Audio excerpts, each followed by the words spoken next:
Welcome to Mishna study Masechet Hallah Perek Daled Mishnah Het. Over here in this Mishnah, we're going to discuss where is Hallah obligated, right? Where are we obligated to separate Hallah? We'll see there's three areas, right? Eretz Yisrael is going to be broken up into, three areas. Chutz La'aretz will be part of one of those, right? And we'll see what those obligations of Hallah are, and they're going to, be different depending on where you live.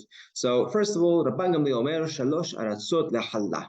There are three territories when it comes to the laws of Hallah. And what are they? So the first is Me'eretz Yisrael v'ad Keziv Hallah Hat.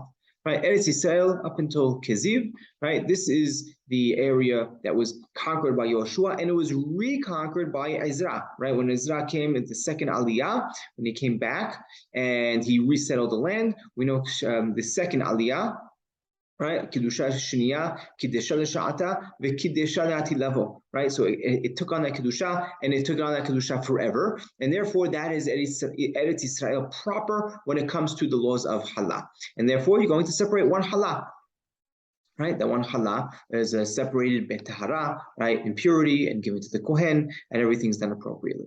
That's the first area. The second area is Mikeziv V'Ada Nahar V'Ada Manah Sheteh Halot. Right, from Keziv and onward, right, up until the river. Right over here, the river is it's the which river is this?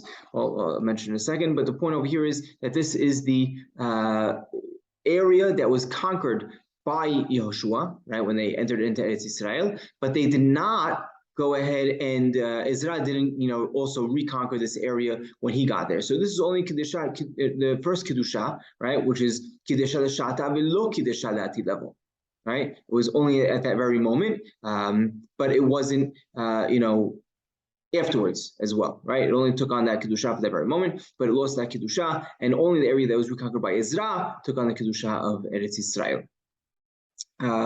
So that's, again, up until, the river and until Amanah, seemingly up north. It may be the Litani River, if I remember correctly. So that's part of the second area, right? Okay, so we need to separate over there. What do we need to separate? Two halot, right? Why two? A hallah ud and a hallah kohen. One gets burnt and one goes to the kohen. Now, why are you burning one? Why are you giving one to the kohen? Okay, so first of all, we're going to consider this, right? This area, which was the is not considered, part of Eretz Yisrael for Hallah, and therefore it's going to be its land itself is tameh, and teruma over there becomes tameh, right? If it enters that area, so therefore, what are you going to do with it? So you have to burn it, and the problem with burning it is, like we mentioned in last Mishnah, is that people don't realize why you're burning it. They're going to think, oh, we just burn, Terumat Tehorah. They don't realize that it's Tameh because it's such an obscure Tum'ah that people don't really realize. What do you mean? Chutz La'aretz is Tameh? It's going to make my Hallah, my Terumat, all of a sudden now Tame'ah? They don't realize this. So therefore, Chachamim came and they instituted that you need to separate a second Hallah and give that one to the Kohen. Right? So now you give that one to the Kohen.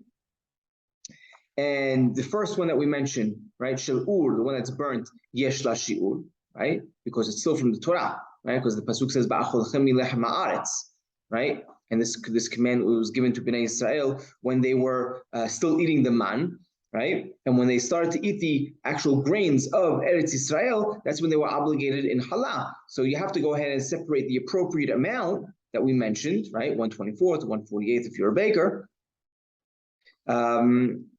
And that needs to be the appropriate amount. Now, the second one that Hachamim came and said you need to separate a second Hallah and give that to the Kohen, that there's no shiur for, right? That you can give any amount because it's midrabanan, and right. And as we mentioned, the only reason we did this is because people won't assume that Terumat Tehorah is burnt when they see the when they see the first one being burnt. So that's how we go ahead and separate these two halot.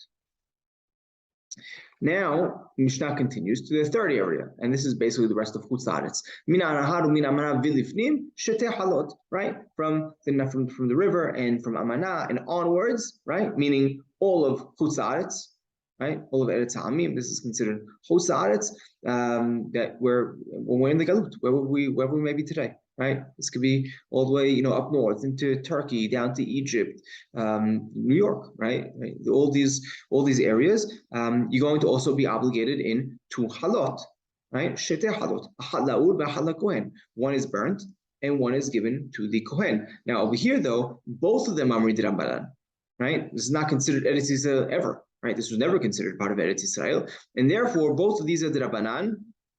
And now it's up to Chachamim to decide which one is going to have the the larger set portion. So the Chachamim decided Shel Ur and La Shiur, the one that's being burnt, because it's being burnt anyway. So we're not going to give it the Shiur, the right amount of 1/24 to 1/48. The Shel Kohen Yesh La Shiur, but the one that we're going to give to the Kohen, we're going to make that one the Shiur. And why so? So the Yerushalmi explains, because they're both midrabanan, so better to give the extra hallah to the one that's going to be eaten. We'll give that one to the kohen who's going to eat it, and not to to being burnt. Okay, good. Now, what do you do with this hallah?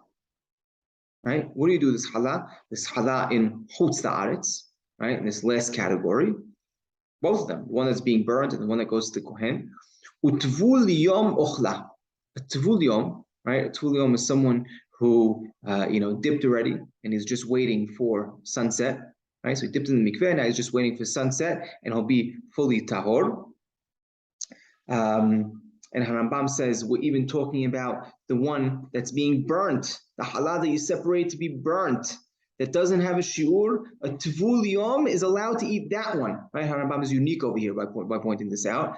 Other Rishonim actually argue on him on this area. And Harambam is very clear, and he says the one that's being burnt, even a tvul yom is allowed to eat this in chutz la'aretz. Comes in Rabbi Yosef, and he said, Rabbi Yosef Omer eno tzarich tevilah. Rabbi Yosef says you don't even have to go ahead and dip for it. Even a ba'al keri, right? A person who had an emission of keri is even allowed to eat this. But who is not allowed to eat it, right?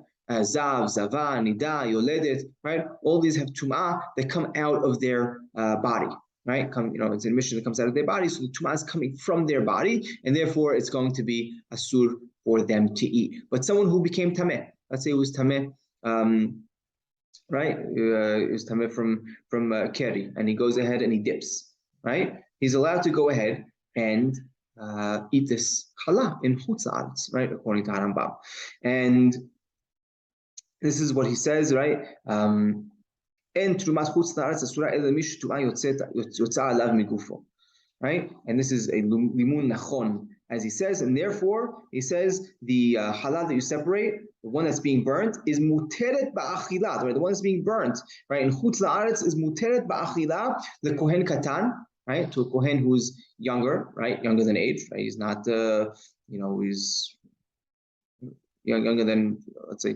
13 or maybe even 9 years old, right? He's allowed to go ahead and eat it. But a kohen who's older, who's 13 years old, older b'shanim, right? Shu tameh tumat guf, right? Because now he became tameh through his own body, right? He's not allowed to eat it, right? Unless he actually dipped. Right, unless he actually dipped, and that's what Harambam says over here. And this is interesting that you should know that if there was a kohen katan or an older kohen shetaval who is with us in chutz la'aretz, we don't need to separate two halot.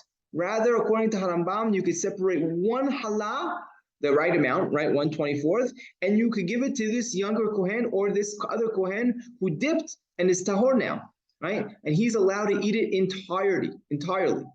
Now, if you don't have someone who's tahor, okay, then that's the case where we need to separate two halot and we need to burn one of them, and the second one we give to the kohen and he can eat it, while he's tameh.